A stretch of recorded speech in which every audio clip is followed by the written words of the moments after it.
Okay, welcome everyone, the large crowd we have here. Uh, Thank you for being here. Thanks to all the panelists we have here. My name is Patrick Welch. I work at the Lincoln Institute of Land Policy in Cambridge, Massachusetts. I want to thank ICLEI and UN Habitat for hosting this and giving us the space to bring the role of land and land policy into the climate space. I'm going to be very brief with my remarks in the beginning, and then really hand it over to our wonderful panelists that we have here, spanning multiple continents, multiple languages, multiple roles, representatives from local government, from national government, from community level. So we're really excited to have you all here. It means a lot that you're taking time out of the busy COP schedule to be here. So briefly about the Lincoln Institute. We're a nonprofit private operating foundation based in the US, but working globally. And we seek to improve the quality of life through the effective use, taxation, stewardship of land. We see land as a really critical element for addressing the economic, social, and environmental challenges.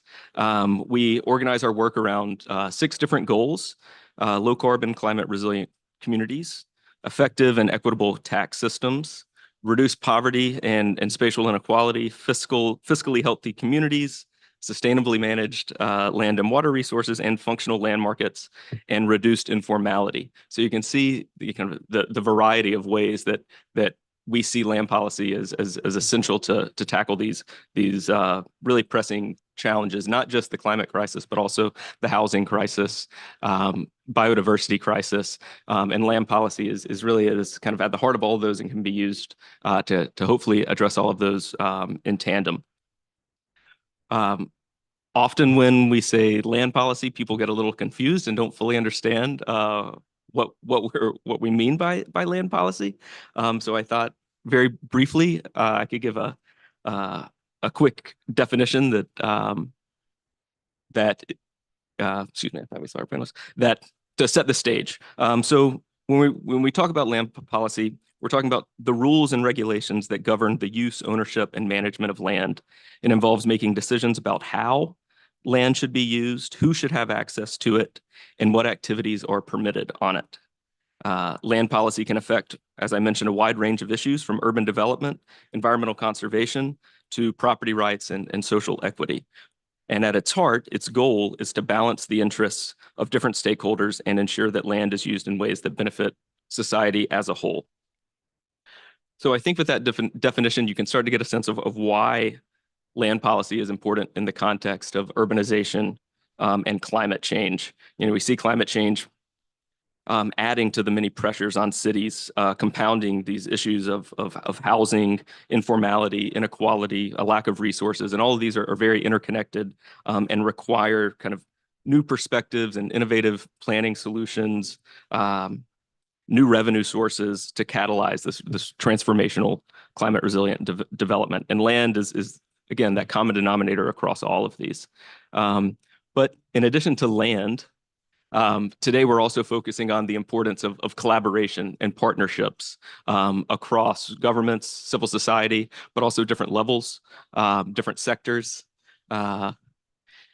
So, we've seen traditional policymaking and the institutional structures not meeting the needs of the current challenges.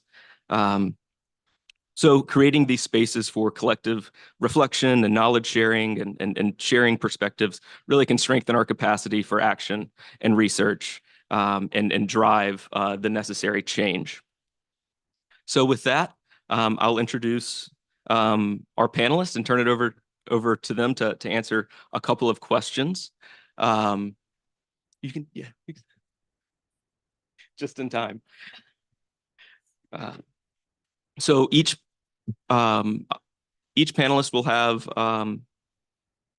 about 5 minutes to answer the questions, and we'll go down. But first, let me introduce everyone. Here we have Mayor Juan Carlos Cárdenas, the mayor of Bucaramanga, Colombia. We have Mayor Lauren McLean, the mayor of Boise, Idaho, in the United States. Ina Maramello, the General Coordinator of Adaptation at the National Secretariat for Climate Change within Brazil's Ministry of Environment and Climate Change. We also have Laura Arevelos, the community liaison and teacher representing the Via Veinte neighborhood from Buenos Aires in Argentina. And Margaret, I was getting worried that you weren't going to make it, but I'm so glad you're here. Margaret Mingo, the Director of Program Operations in Africa for Habitat for Humanity International. So it's really an honor to have you all here. Thank you so much, and I look forward to hearing your responses. With that, I'm going to actually sit down to make it more of a conversation.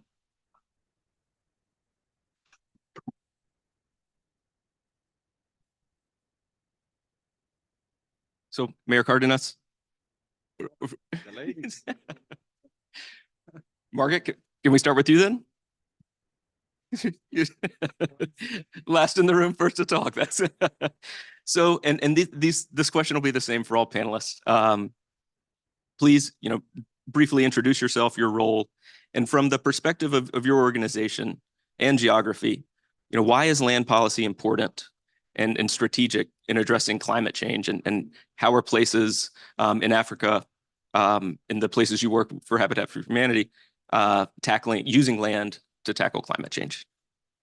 Thank you. Thank you, Patrick. Good morning, everyone. All protocols observed. I realize we have dignitaries in our space. My name is Margaret Mengo. I lead our program operations for Africa at Habitat for Humanity International. As you all may know, Habitat for Humanity is centered around the housing ecosystem, and we focus on 4 key areas: habitability, which is really construction, ensuring that the environment we are constructing in is safe for the communities that we serve. We also focus on basic services, which encompasses renewable energy systems, water, sanitation, and hygiene. We focus on affordability of housing because we serve low-income households. And finally, we focus on land. And this is the reason why I'm here today to speak about our interest in land and policies that govern land use, particularly from a climate change perspective. From the vantage point, Habitat for Humanity in Africa finds a lot of significance in having strong land systems and land policies and land governance structures, because in the context of climate change, we are seeing different patterns and different trends continuously changing in our region. And based on many factors, including social norms, land has always been an issue of interest for the organization. As a housing organization, we cannot build on air yet. We rely on land. And when there are climate changes and different and for different reasons, populations have to either be relocated or rehabilitated. This is where Habitat comes in and has been prominent in working with different partners, the partner communities that we serve, private sector, public sector, to ensure that we are catering for their needs and that they have a safe place that they call home. So security of tenure means that families live in safety and are not in fear of eviction. And therefore, eviction, when you're always thinking about eviction, it means that you really cannot plan for anything, cannot plan for your livelihood, cannot plan for your families. So we, for example, have worked in Malawi during Tropical Cyclone Freddy, worked very closely with the government when there was immense flooding in some cities in Malawi, and worked with public sector to draw up a bill, a disaster risk management bill that actually has proceeded in Parliament and is now on its way to become a law, where we are saying you want to prioritize people who are at risk from the repercussions of climate change. So we view land policy and land governance systems as critical for the work that we do in Africa. Now, I'm not sure about my time, but I'll keep going for a little while. We realize that our work within the housing ecosystem cannot be done alone. Habitat for Humanity is known to build and has built in over 70 countries across the continent. We have offices in the United States, in Latin America and the Caribbean, Asia Pacific, and Africa. And we realized that the work ahead of us is more than we anticipated. And so leveraging on partnerships is something that we value. We are realizing that without public sector, we cannot do the work. We are realizing that if we are speaking about innovative construction practices, then we need to engage private sector as well. We are realizing that the solutions actually rely on the partner communities that we serve. So we have taken a people-centered approach in our theory of change, ensuring that any solutions that we are drafting or presenting for consideration actually has the community as at the center of it all, because they understand the problem. They're the ones going through the problem. And so working very closely with them helps us develop solutions that are sustainable and are going to help them in the long run. So we are in the process of actually setting up for a project in Cote d'Ivoire and Ghana as well, along the coastal line. We understand that climate change has led to rising water levels, particularly in coastal communities and coastal areas. And what we are saying is we need the government to be by our side, to walk with us, to work with us, to think through sustainable solutions, including rehabilitating the land through mangrove reforestation, for example, is one of the things that we are considering. We are considering educating and providing a lot of training for the people who live in the communities that are affected, so that they know how to deal with the repercussions, whether it's on their land or in the places and spaces that they call home or where they get their source of livelihood.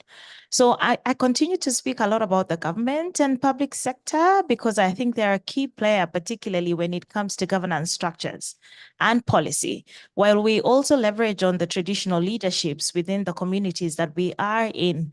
Public sector is a key partner, and therefore for us, partnership is non-negotiable.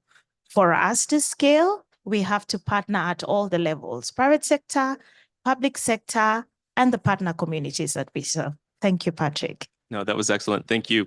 The importance of secure land tenure can't be has to be present in the discussion around climate change, and you jumped ahead even to the second question I was going to ask around. No, that's fine. It's great. It was a teaser on the importance of collaboration. Laura, could you also answer the question around how are places or the Via 20 project, for example, how is land important in that project and in addressing kind of the climate resiliency of that community, your community? Bueno, buenos días. Mi nombre es Laura. Yo soy de Villa 20. La Villa 20 queda en el sur de la ciudad de Buenos Aires, en Argentina. Nuestro asentamiento es un asentamiento informal que nace en los años 60 y ocupa una parte de la ciudad que en los comienzos era un pantano. O sea, se va ocupando esa tierra. Las familias empiezan a asentarse en esta parte de la ciudad, y en este momento, en el último censo, en 2016, teníamos 9.500 familias, 4.000 viviendas, que se asientan en 4.000 viviendas y cerca de 40.000 personas. El proceso de reurbanización arranca en 2016 a partir de un nuevo gobierno en la ciudad, y nosotros, como parte de la comunidad, yo soy vecina del barrio, vivo hace 30 años en el barrio, tomamos la decisión de luchar porque se reurbanice, se tengan en cuenta las viviendas existentes y se dé el título de propiedad a cada una de las familias que habitan en nuestro barrio. Comienza un proceso de urbanización, primero con un censo para saber la cantidad de familias, de personas que vivían.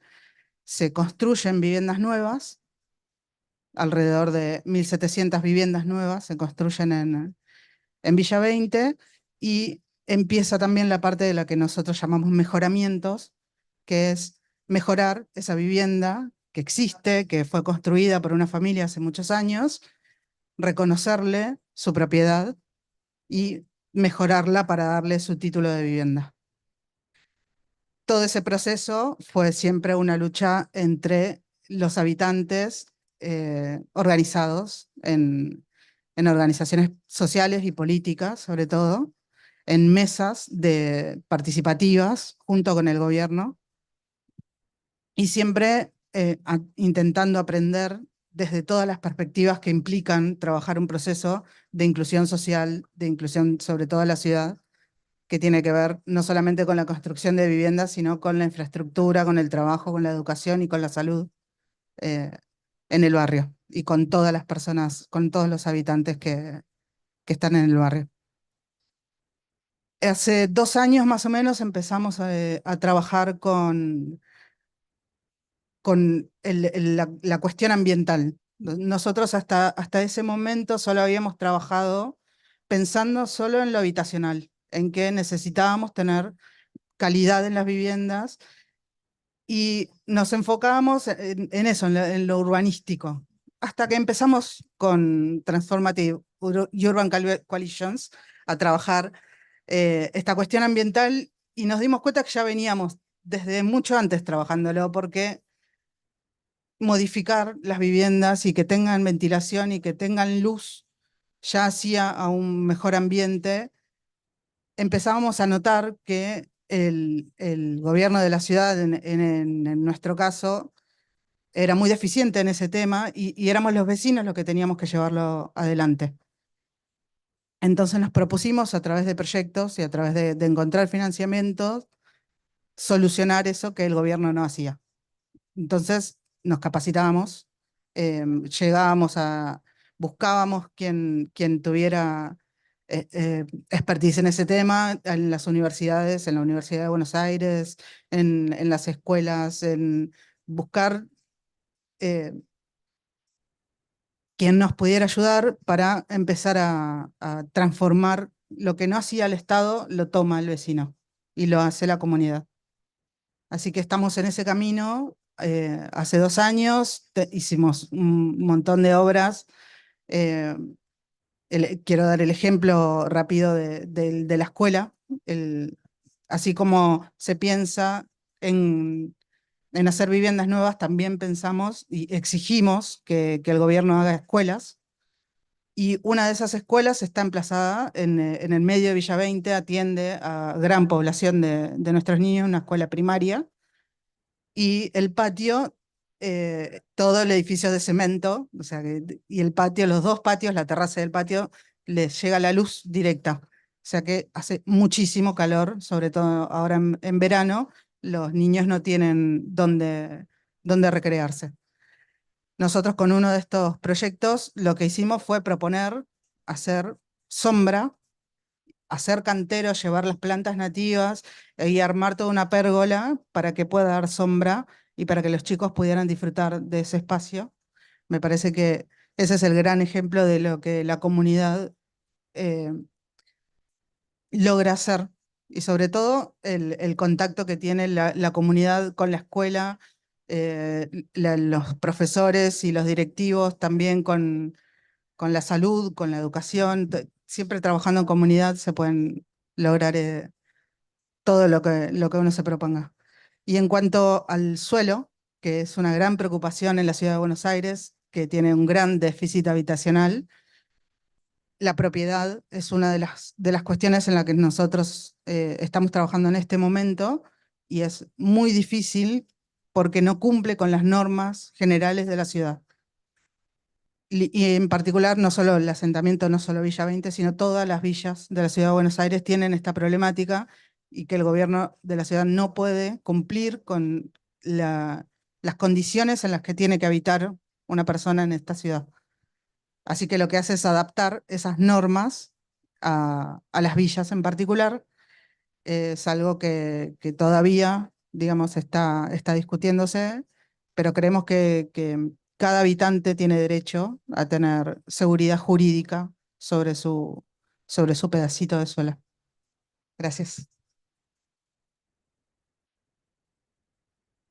Thank you so much. That's such a great example of the need to really work with communities and and integrate, different perspectives from housing, services, and schools, and climate action. Thank you. Inamara, to you. From the perspective of your organization in Brazil, why is land important in addressing climate change, and how are you leveraging it? Muito obrigada, Patrick. Minha saudação a todos aqui à mesa. Eu me chamo Inamara Mello. Atualmente, eu coordeno a temática de adaptação no Ministério do Meio Ambiente e Mudança do Clima do Brasil. E antes de assumir essa função, eu atuei junto à agenda climática e de meio ambiente no nível municipal e no nível estadual. E digo isso para reforçar minha convicção da necessidade de integração entre os entes federados para que a gente atue particularmente no fortalecimento da agenda de adaptação, né, com base em novas perspectivas de governança, interação entre os entes, cooperação internacional. E nesse quesito, eu entendo que a questão do ordenamento territorial, da territorialização desta agenda para os compromissos climáticos, de fato, é uma questão estratégica. Eu diria que, em momentos históricos distintos, nós sempre fomos instados a pensar no ordenamento territorial. E agora, com a crise climática, nós precisamos tratar disso urgentemente, porque isso envolve a própria sobrevivência da humanidade. E nós temos sentido isso no Brasil. Nós temos assistido a um esforço de planejamento urbano, mas com o dilema de aplicar apenas um ou outro ideal de sustentabilidade num conjunto de coisas que precisariam ser aplicadas, que precisariam ser analisadas. Isso significa que os planejamentos urbanos geralmente são permeados por conflitos de interesses, são comumente envolvendo o interesse econômico com a grande aglomeração de populações. Nós temos aí recursos muito escassos e o principal deles é o próprio espaço, no caso do Brasil. Lá, cada centímetro da cidade é objeto de disputa. E eu digo que a cidade que se tornou criadora dessa pobreza é uma cidade que tem um modelo socioeconômico e um modelo espacial, fazendo com que haja um crescente fator de exclusão da nossa população e quase seria um espaço de não cidade. No Brasil, nós temos 85% da população vivendo nas cidades. A minha cidade, por exemplo, a cidade do Recife, nós temos 1/3 da população morando em áreas de risco. Isso significa uma grande possibilidade de tragédia. No último ano, nós tivemos lá a morte de 133 pessoas decorrentes desta exclusão, deste espaço de não cidades. Então, são desastres anunciados e não meras fatalidades. E quando a gente trata da exclusão, da desigualdade, num contexto de ameaça climática, isso é bastante potencializado. Então, para nós que assumimos esta gestão, depois de anos em que o governo federal abandonou a agenda climática, nós estamos nos debruçando sobre um enorme desafio. Mas como emplacar uma agenda robusta para a adaptação das cidades brasileiras, quando a gente fala que do total de 5.570 municípios, praticamente 3.700 têm uma capacidade adaptativa baixa ou muito baixa. Isso significa que a gente está lidando com a capacidade adaptativa baixa num contexto de sucessivos desastres climáticos e num contexto de uma omissão histórica de políticas públicas que negaram a infraestrutura às cidades. Então, é um enorme desafio que nós temos à frente. Nos últimos 10 anos, o Brasil teve 93% de seus municípios atingidos por desastres climáticos. Mais de 4 milhões de brasileiros perderam suas residências. Nós tivemos o agravamento, né, das alterações do clima, e isso impactou 125 milhões de pessoas nas últimas 2 décadas e cerca de 60 bilhões de dólares em prejuízos ou perdas financeiras. São números bastante expressivos, nós estamos falando de um país de dimensão continental, e exatamente por isso nós precisamos, né, fazer com que estes anos perdidos na agenda climática em função de um governo negacionista possa ser rapidamente substituído por uma agenda robusta, e é sobre isso que nós estamos trabalhando. Então, nós retomamos a agenda climática, nós tivemos um plano nacional de adaptação lançado em 2016, ele agora passa por atualização, nós estamos num processo de investir em capacidade,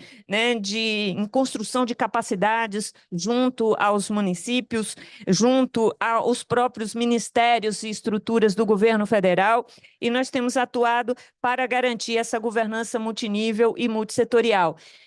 Nosso plano de adaptação, que agora passa a se chamar Plano Clima, ele tem 15 planos setoriais, envolvendo desde infraestrutura de cidades, gestão de risco de desastres, recursos hídricos, saúde, até questões como igualdade racial e combate ao racismo, povos indígenas, questões transversais como a questão de gênero, direito das mulheres, enfim. E a questão da terra, ela permeia todos esses debates, porque isso, de fato, é uma questão estratégica para todos nós. Mas essas medidas de adaptação à crise climática, de fato, exigem um pacto social e político, e que nós estamos voltados a tentar resgatar os valores da cidadania para que a gente consiga ir adiante com uma pauta robusta no Brasil. Thank you so much. Again, we hear how important kind of land is when thinking about, you know, the intersection of so many issues. But I really appreciated your points of how land use planning is so important to enable action and resolve conflict. I think very important points. So Mayor McLean, to you, what's Boise doing related to land? And yeah, Sure, thank you. I'm going to talk about what we're doing related to land and then build in partnerships as well, so I can return to the ministerial meeting. I really appreciate the opportunity to be here. I want to thank the Lincoln Institute for Land Policy, excuse me, ICLEI and C40 and Bloomberg and everybody that's sponsoring this pavilion as well. In Boise, Idaho, as in many cities around the country in the United States, we've begun the discussion of the need to update our zoning codes, and we've actually completed that. In fact, just this morning, I was sitting on a city council meeting at 5 a.m. Dubai time and 6 p.m. Boise time when our new zoning code was fine for the last time. We did an emergency reading and passed the implementation of our new zoning code. It was passed unanimously by our city council in June, and then we used the last 6 months to ensure that all of our systems were updated so that starting tonight, we saw land use applications that fell within our new code rather than our old code, or I guess this morning or last night for them. I don't know what it is. I have long said that land use policy, and especially exclusionary zoning codes, as some of you were referring to actually, has not only impacted, the makeup of and who lives where in our cities, but it's created affordability issues, and ultimately it's compounded climate issues. And so I really look at land use policy and zoning policy in our cities as a very important tool in addressing long-term resilience and the action that we can take as communities to address climate change. Because when we had outdated 1960s exclusionary zoning codes in our cities, and many US cities still do, what it meant was that folks that were looking for housing had to look further and further and further out in our regions. And so we saw sprawl because they're looking for a place that they can afford. There aren't enough homes close enough together in our cities. And so they've gone further out. And ultimately what that means from an equity perspective is that they're further away from economic opportunity. They're further away from vibrant communities. They're often in neighborhoods with fewer trees and fewer investments. And we see more vehicle miles traveled as the region sprawls, because you're further away, you're relying on a car, and we're not living in neighborhoods that are densely connected enough to support transit. And so we launched a modern zoning code effort 4 years ago. We involved thousands of residents. We even sent folks out to laundromats and ethnic markets and ethnic grocery stores because we wanted to ask the questions about what people wanted to see in the city that they call home. And we found that the answers were very different in those locations than in the neighborhoods closer to the city where I live and other people live. And so, but in doing that, we're able to hear from so many more Boiseans and have a better sense of a global perspective of what our residents wanted to see for the future of their city. So after 3 drafts and going back to our residents, we went to libraries and high schools and parks and laundromats and markets, as I mentioned, to take in feedback. In June, our council passed unanimously our modern zoning code. And this morning it went into effect.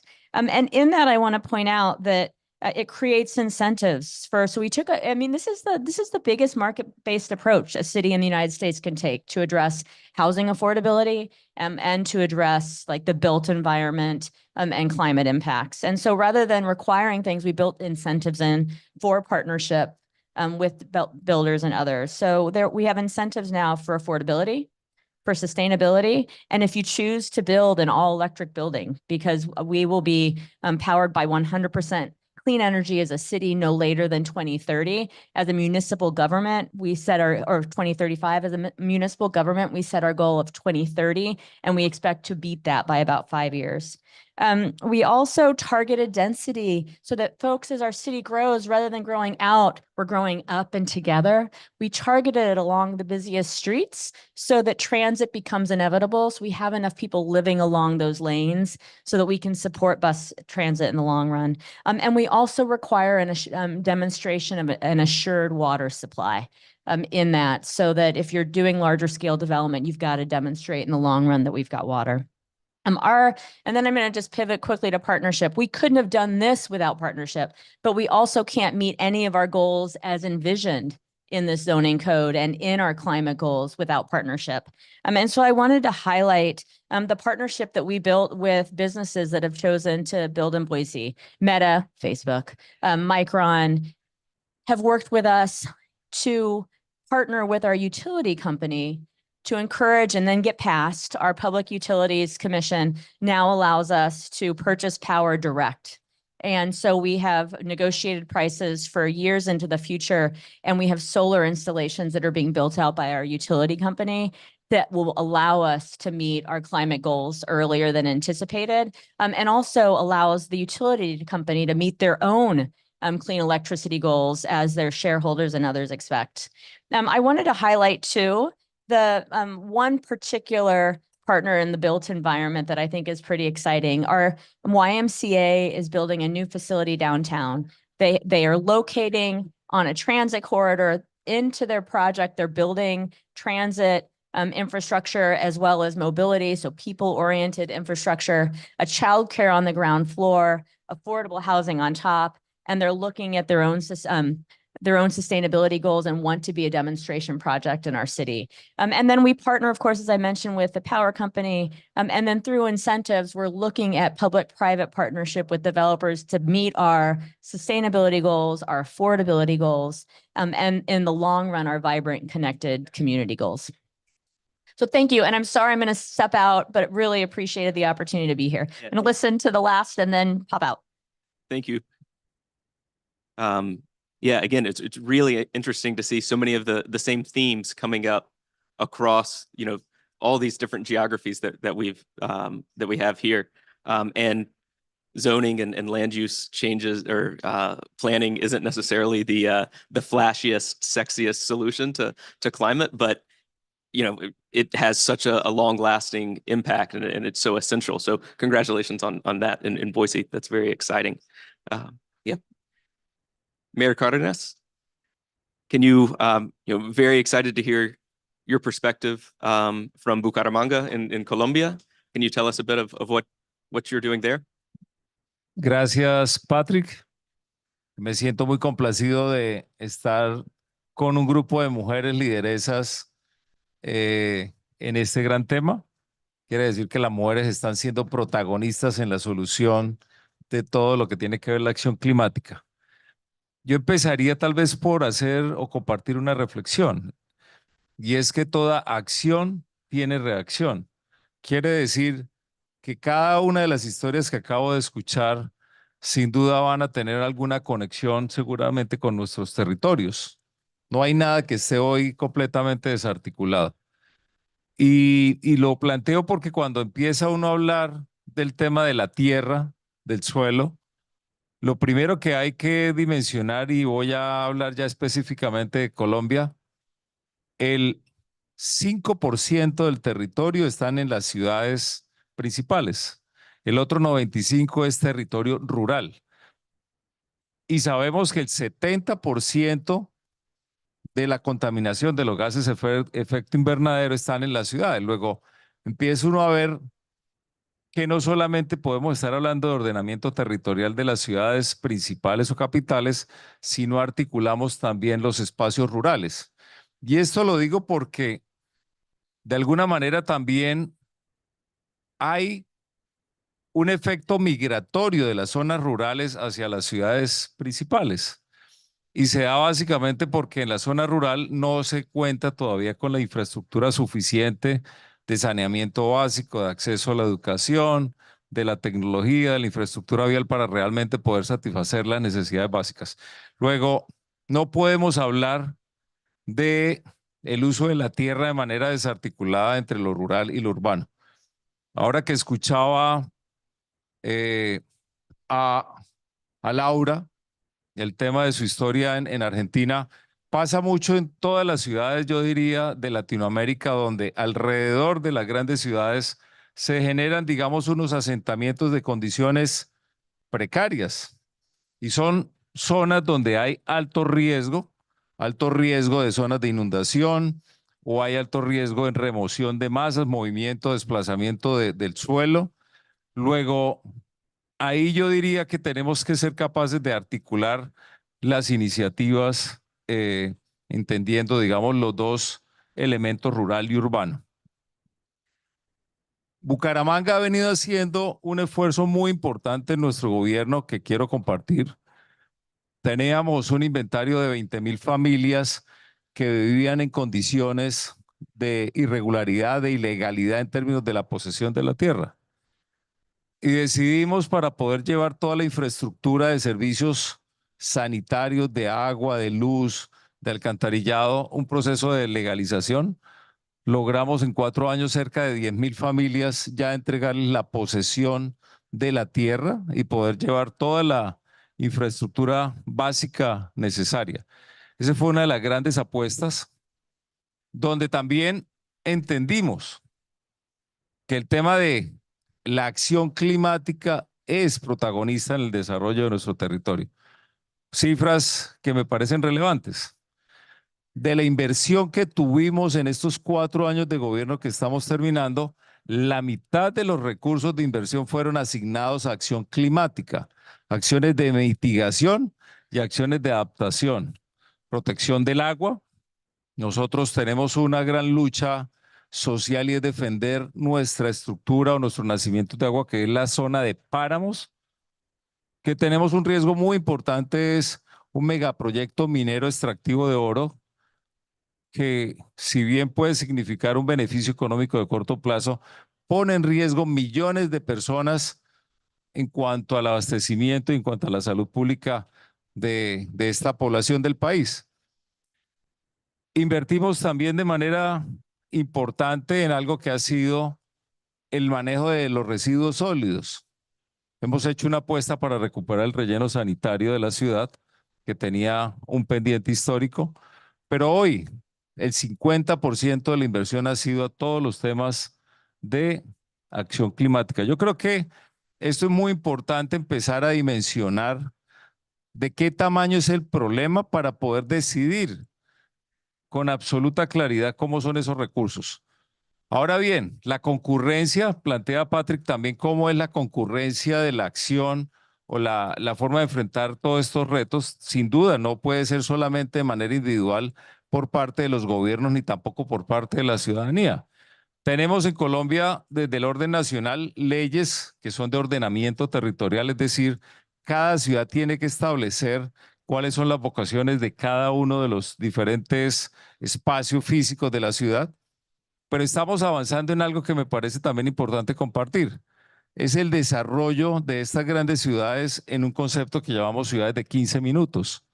Es decir, hay que buscar que la ciudadanía tenga el menor desplazamiento posible para reducir las emisiones de CO2 que se da mucho en el transporte público masivo o el individual. Entonces, ese concepto me parece que hay que seguirlo compartiendo, seguir avanzando. Tenemos ya de la ley que es del orden nacional, que hay que estarla revisando permanentemente también. Hemos establecido en Bucaramanga, en nuestro gobierno, algo muy importante, y es la política pública de transición energética y acción climática, de manera que podamos establecer con absoluta certeza cuáles son las acciones en mitigación y adaptación. Construimos con el Banco Interamericano de Desarrollo la línea base ambiental para llegar a tener una ciudad con cero emisión de gases de efecto invernadero para el 2030. Y esa línea base estableció que definitivamente hay un reto importante en transporte público masivo, tratamiento de aguas residuales, que es también un gran generador de emisiones de CO2, y todo lo que tiene que ver la gestión integral de los residuos sólidos. Obviamente acompañado de un tema de construcción sostenible, que me parece muy importante trabajar el concepto de reducción en la fuente. Tenemos que ser capaces de avanzar en contenidos educativos desde los colegios, desde las escuelas, de manera que los niños ya empiecen a entender que lo primero, hacer conciencia que traemos un retraso histórico. Yo creo que cuando empezamos a hablar de cuánto es lo que nos falta, aquí en la COP28 se habla de trillones de dólares anuales para poder saldar ese pendiente histórico anuales. Y se habla de un fondo creado inicialmente de cerca de 400, 500 millones de dólares. Hace unas cuentas, probablemente Bucaramanga necesita solamente la mitad de ese fondo. Bucaramanga. Ahora imaginémonos el planeta completo de qué esfuerzo hay que hacer. Pero hay que arrancar desde los niños en ese proceso. Primero el entendimiento en el momento en que nos encontramos, cómo podemos frenar esa acción agresiva que estamos teniendo frente a todo lo que tiene que ver nuestra capa de ozono. Y yo esperaría que en los próximos por lo menos 10 años, en la medida que podamos mantener unas acciones permanentes, colectivas, desde el gobierno nacional, gobiernos regionales y gobiernos locales, que podamos articular todo lo que significa no solamente los recursos económicos, sino recursos humanos, los recursos sociales, los recursos educativos, para que realmente podamos, yo diría, cerrar ese gap que hoy cada día está siendo mucho más grande. Es ahí como realmente podemos intentar entre todos, y cierro con el inicio. Cada acción que estemos tomando nosotros desde cualquier parte del planeta está teniendo un efecto, digamos, de manera colectiva. Y yo creo que hay que hacer esa gran conciencia. No, thank you so much. And again, we're seeing the interconnections between, in this case, both between sectors and climate and housing, waste management, but also in the spatially. It's not just an urban problem. It's not just a rural problem, but you have to consider the linkages between both. And congratulations on making climate action such a central piece of your administration. So we have 10 minutes left. We got a little bit of a late start. So for this round, 2 minutes, a quick answer to the question around, we've already spoken a lot about the power of collaboration and partnerships. So I'll give you 2 options to respond. You can, why is collaboration and partnerships so important? Or also, what is one example of a collaboration, a partnership that you're most excited about in your work? And we'll start again, Margaret. Thanks, Patrick, and thanks everyone. It's great to hear how diverse our problems are, and yet centered on one key issue. So for us, I mean, working across the continent is intriguing in different ways because the African continent is as diverse as you can imagine, you can only imagine. And there are many projects that Habitat for Humanity International has been engaged in that support work around land governance and ensuring that the communities that we serve are actually well positioned to have dignity and decency in the places they live. So I'll give a couple of examples on collaborations that have worked and some have not worked. In Kenya, for example, where I come from, there was a lot of flooding in the eastern part of the country.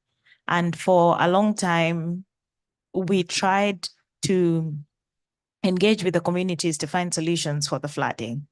We started with the communities, eventually got engaged with the local government, and we wanted to understand potential solutions between the local government and the communities on how to mitigate the effects of flooding in eastern Kenya.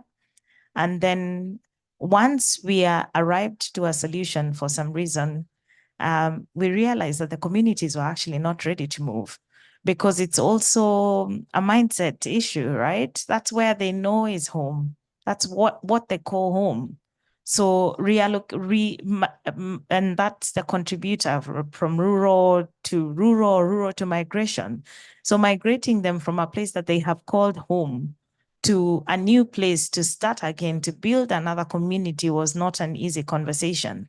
So we had a lot of deliberations, and while our intention was, to quickly see that we are saving lives, that we are moving them to safety, that we are providing them access to, amenities like healthcare, schools, but they were not ready yet. So it took a lot of interventions between public sector, between the communities, between private sector, thinking about innovative construction practices that were going to be cost-friendly, affordable to them, to allow them to move, to allow us to work together with the different other players to ensure that we are providing the amenities that they required.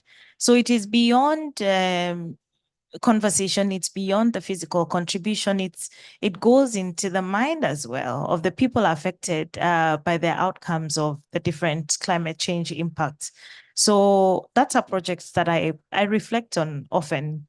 And I wonder what options I would have if I was in that position, what would I do, But that's just one of them. Many other conversations have been in Zambia, for instance, where a couple of years ago, we had a global campaign that we called Solid Ground. And what this campaign focused on was really sensitizing the communities on land rights, the processes to gain access and official registration and allotment of land to themselves, understanding the land that they're building on or they're using as a source of livelihood is safe for them. It's not riparian. I mean, we have seen constructions demolished in countries like Zambia before because of lack of knowledge. So information sharing has also been a key component of the work that we do as Habitat for Humanity, just capacitating the communities, working through local governments and just proactively taking measures before a disaster strikes. So that's how we've done it. Thank you. No, that's excellent. Thank you, Margaret. And Laura, again, about 2 minutes to talk about how collaboration has been so important or something that you're very excited about happening now. Ok, intento en 2 minutos, pero por el contrario, creo que la respuesta sería sencilla para nosotros, que estamos acostumbrados ya a trabajar desde el territorio en comunidad. Mi pregunta es, ¿qué pasa para arriba? En particular, nosotros somos un barrio que está asentado en la ciudad de Buenos Aires, en una ciudad muy rica, la que tiene mayor presupuesto en toda la Argentina, y estamos en el sur de la ciudad, o sea que ya de por sí estamos en un lugar en el que el gobierno no destina presupuesto. Entonces, lo que me surgía de lo que hablabas es, ¿qué hacemos nosotros para exigir? Porque lo que nos toca siempre es exigir, es luchar, es estar todo el tiempo pidiendo que se cumplan los derechos, como es en nuestro caso, arrancamos pidiendo viviendas, arrancamos pidiendo servicios básicos, pero siempre estamos pidiendo. Cuando ese gobierno, que es el que tiene que encargarse de cumplir con todos estos acuerdos que se hacen en este nivel, cuando tiene que ser un gobierno local, cuando tiene que ser un gobierno nacional, como el que nos va a pasar en un par de días a nosotros, no tiene esta perspectiva. ¿Qué queda para las comunidades?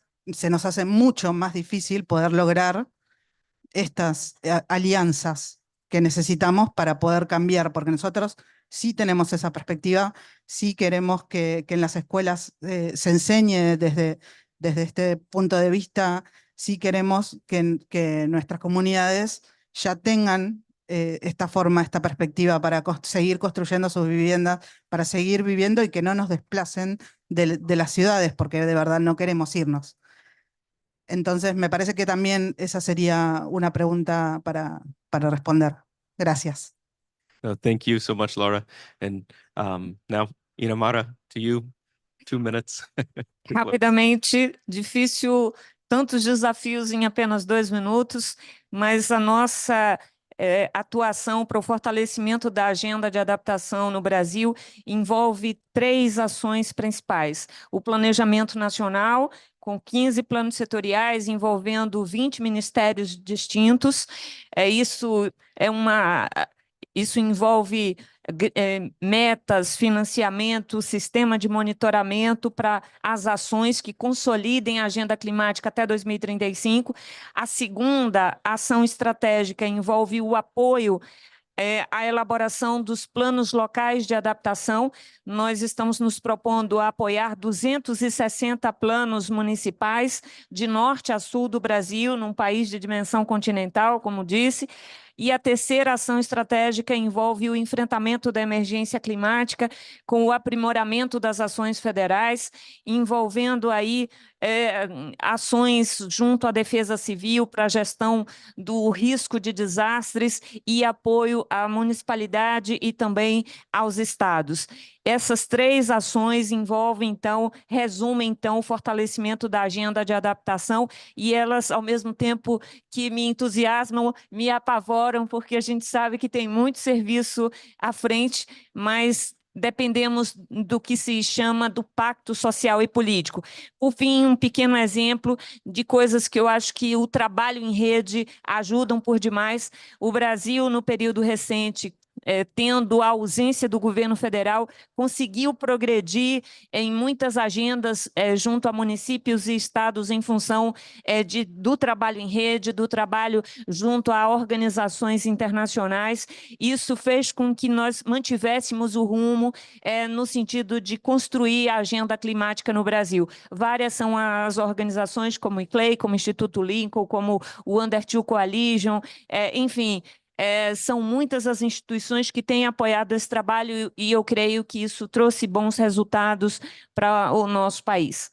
Muito obrigada pela participação, Patrick. Oh, thank you so much. It is a lot of work that has to get done, but we aren't in it alone. And organizations like ICLEI and Under 2 Coalition are there to support, which is wonderful.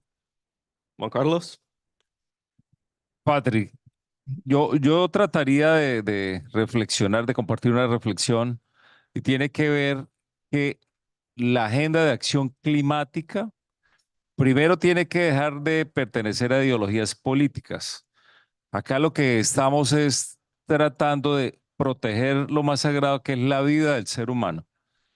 Si ponemos en agenda que esto realmente busca proteger la vida, creo que la colaboración va a ser mucho más efectiva y mucho más fluida.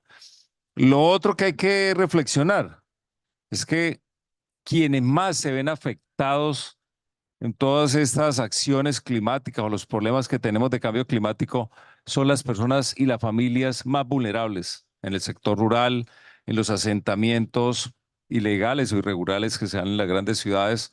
Luego yo partiría de plantear esa gran reflexión. ¿Cuál es el gran propósito? ¿Qué es lo que buscamos?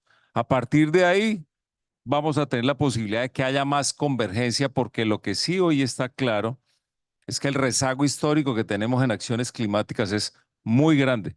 El sobregiro que tenemos a nivel global y entendiendo que hay una corresponsabilidad y una conexión íntimamente ligada, interrelacionada, independiente de qué parte del mundo nos encontremos, yo creo que ahí empezamos a tener una forma distinta de buscar las soluciones. Sin duda, hoy este gran espacio, la COP28, celebro todos los esfuerzos de ONU Habitat, de ICLEI y toda la fundación filantrópica de Bloomberg. Me parece que es acertado, digamos, este gran esfuerzo. Acá 70.000 personas sin duda han aportado desde su conocimiento, de sus experiencias, y ojalá podamos encontrar unos productos muy efectivos de resultados rápidos, porque en la medida que sigamos actuando de forma desarticulada no vamos a lograr el gran propósito de reducir el 1.5 o 2 grados de temperatura, que definitivamente tiene grandes impactos. Y sobre todo, algo que también hace parte de esa agenda de proteger la vida tiene que ver con la seguridad alimentaria.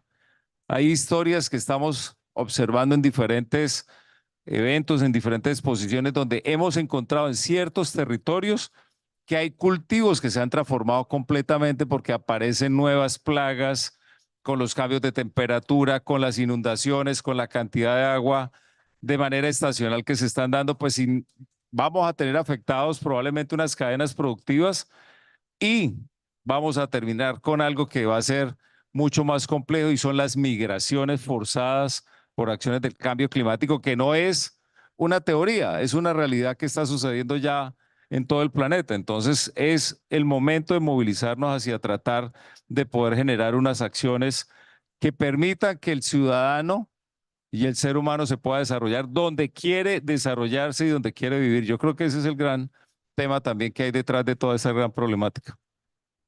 No, thank you so much. Yeah, you're completely right.